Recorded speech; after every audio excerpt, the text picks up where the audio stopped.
Adam, it has been almost a year since the last time we sat down and talked. Last time I saw you, you had a brace on.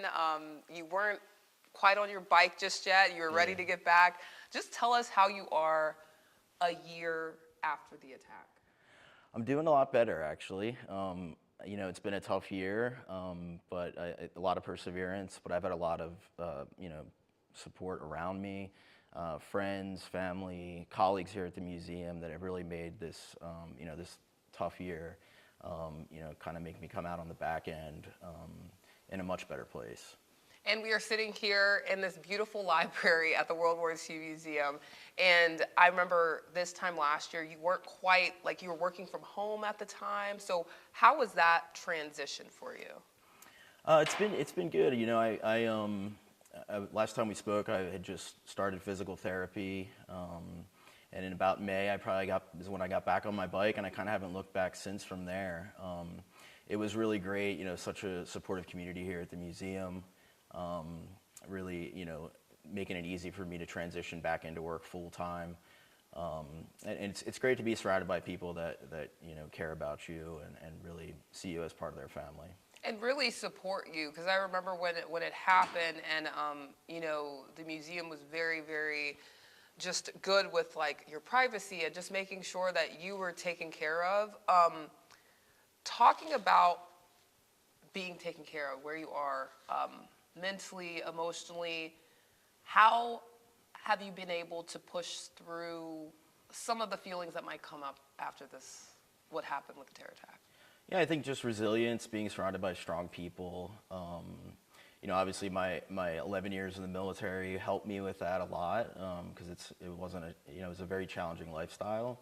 But I think the lessons that I learned as a person in the military helped me to get through this tragedy. And I know that we were talking earlier, and you said, kind of that support system, and that you've become very close with a lot of the people who've gone through the terror attack, whether it's like the families or other survivors. Can you talk about that? Yeah, so I was chosen by Governor Landry to serve on the French Quarter Terrorist Attack Memorial Commission, and our task there is to pay homage to the 14 that were killed that fateful day. And through that opportunity, I've met most of the families and become very close with them. And we meet once a month. Our end goal is to create a permanent memorial here in New Orleans for the 14 that passed away that day. And what do you think of the temporary one that they have up right now? It's very beautiful. You look up, and then you get to see the faces of the 14 who passed. How is that? It's very difficult, especially once I've gotten to know all the families very well. And I haven't personally been down there actually to see that. But I will say that, when all this is said and done, the big thing is that we remember those 14 and what they mean to this community here in New Orleans. And I know that I saw you at the anniversary, the service that they had, and I know for me, walking and going to see where it happened, it sent chills down my spine. Was that kind of cathartic for you, or was it, how were you feeling that day to really, because that was specifically meant to, honor that day and honor those victims? Yeah, it was a very cathartic experience. I mean, it was a beautiful memorial service. It was very inclusive to all different denominations, all different faiths. But really to be there for the families. The family of Bill DeMaio asked me to hold the candle for their son because they couldn't make it. So that's just kind of a little testament to how close we've become to a lot of these, victims' families. The second line was a very important piece, to that, and I thought it was very respectful to the families. I know they got a lot out of it. As a survivor of the attack, it was very powerful to be there. And I've mentioned to you this before, but I think that the whole purpose is, we can't allow terrorists to change our American way of life, and I felt that was the biggest thing that we could do to pay homage to those that just passed and kind of be there in that spot at that time on the 1-year anniversary. And it's such a New Orleans way because I'm sure some people would look at that and they'd be like, a second line? And it's just like, yes, because that's how that's how we honor those who have passed. So like it may sound jovial, but it's actually very, very deep.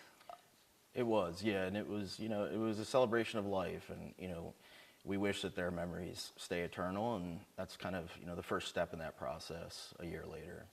And Adam, we are here at your job, the World War II Museum, and just talk to people about what you do here, and like not just when people go and see the museum, they see all the beautiful exhibits, and it's very educational. But I know that that's something that you bring as well. You are a historian, and you did a lot with the education portion of the World War II Museum. Yeah, so I work here as the digital historian. And really, we're the #1 trusted source for World War II content, so I play a big role in that. We want our content to be, accessible, relevant, and impactful. So I get to, do that on a daily basis. I get to interact with people that come here to the museum, whether it's on a gallery tour. We do educational travel tours overseas to World War II battlefields and cultural sites, and I write a lot of the content for that. We bring military groups in here, and really as a combat veteran, it helps me to contextualize to a lot of the military folks or the younger generation. The crown jewel of our museum really is the fact that it was founded with oral histories, and we really try to tell the story from the bottom up, whether that's the non-commissioned officers and sergeants to the junior officers that really, made the war, a success for the Allies. So that's, it's a really important piece here, and it keeps me busy. Oh, I'm sure. And I'm sure you get to learn so much by being a historian and delving into all of this knowledge. Like I'm looking here in this library, there's so many books. Like, wow, there's a plethora of knowledge. There is. It's a great resource here. We do so much, and we have access to friends overseas that are local tour guides. We have historians on the staff that I work with that are just experts in the field, and it's a really to study the lessons of World War II. I would argue that today it's more relevant than ever. So really teaching those lessons to future generations is super important. And would you say that's one of your favorite parts, is that you do get to keep this history going? Yes, I do think so. It's a very, military history is complex, but it delves into social, political, economic history as well. And it really, fundamentally changed the world, World War II did. So being able to tell those stories is very important. And a digital historian, what is your typical day? I mean, I'm sure days are different. Yeah, it's a lot of office work. It's a lot of writing. It's really creating content that's digestible to the public, and that's it's a very important task here. And do you think that your life experiences? Obviously, you were a combat veteran who saw a lot, and then more recently, the terror attack, that adds to somebody's character, that adds to how somebody can tell a story and can look at history and take that information and, like you said, conceptualize it and make people see it in a way that they can understand. Do you think that has helped you, your life experiences has helped you be able to be a better historian and be able to tell people give them a sense of okay, this is what the war meant and the implications that it's had? Yeah, I would say that my previous experience as a U.S. Army officer, you're taking very complex things and you're breaking them down to their basic form. In much the same way as a public historian, you're taking down very complex tasks and you're trying to explain to people in a digestible way. So I think the two go hand in hand, and it's a lot of the time, the stuff that I learned in the military is applicable to being a historian. And Adam, just lastly here, like I said, last time I talked to you was almost a year ago.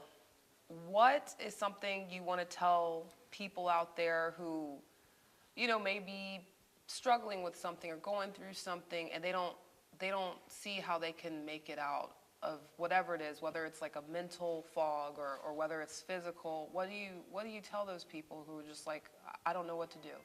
I would say, faith is very important to me. That kept me going in a lot of ways. I would say having a good support group around you, whether that's family, friends, colleagues, work colleagues. But also, you got to take it one day at a time. You're not going to see instant, progress. But if you chip away at something for long enough, you'll be able to push through.